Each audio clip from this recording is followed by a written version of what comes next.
प्रिय दर्शकों, भक्त प्रहलाद को मारने के लिए किस किस तरह की योजनाएं बनाई गई, इसके बारे में हम आपको बताएंगे।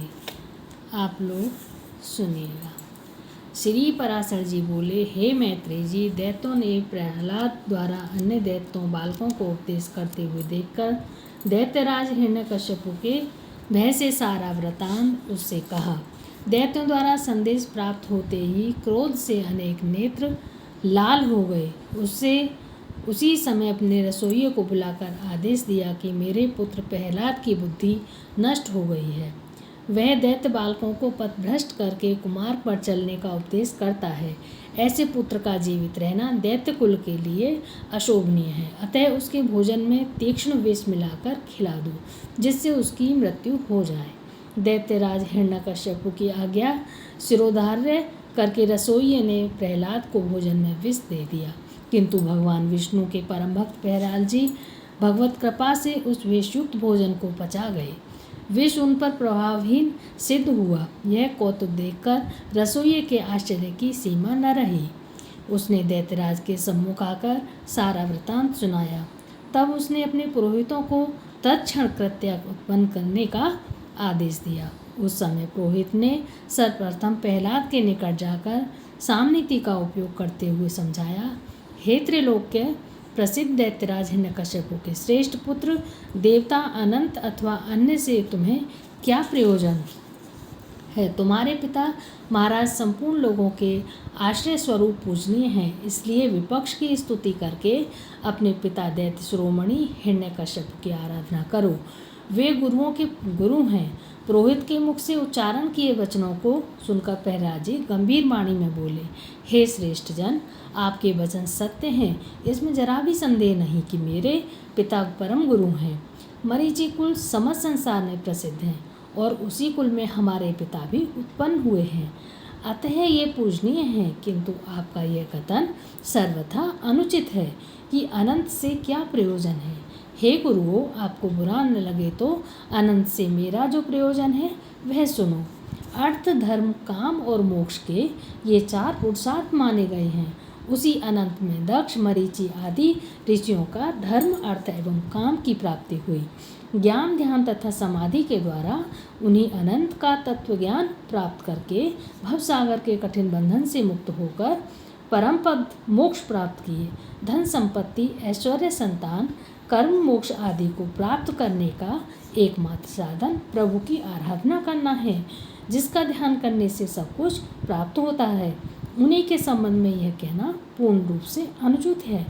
मुझे अनंत से क्या प्रयोजन। हे ऋषिजन, मेरे ज्ञान के अनुसार अनंत की संपूर्ण जगत के रचयिता, पालक और संहार करने वाले तथा सबके हृदय में सदैव निवास करने वाले एकमात्र प्रभु ही हैं।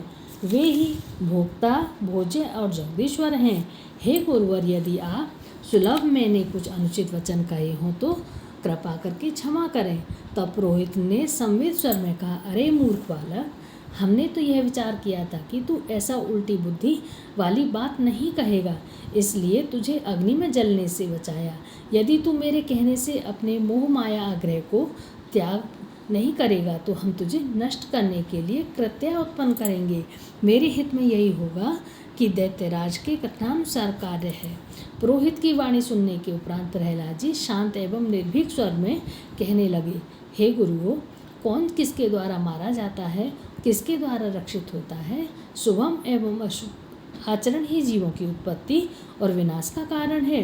कर्मों के अनुसार ही प्राणी का जन्म होता है और कर्मों के अनुसार ही फल प्राप्त होता है। अतः प्राणी मात्र के लिए यह उचित है कि वह सदैव शुभ कर्म करे, जिससे जन्म लेना सफल हो। उनके ऐसा कहने पर पुरोहित जन अत्यंत क्रोधित हुए। तत्पश्चात प्रहलाद का वध करने के लिए मंत्र बल से अग्नि के समान प्रज्वलित नेत्रों वाली कृत्या उत्पन्न की, जिसका स्वरूप अत्यंत भयानक था।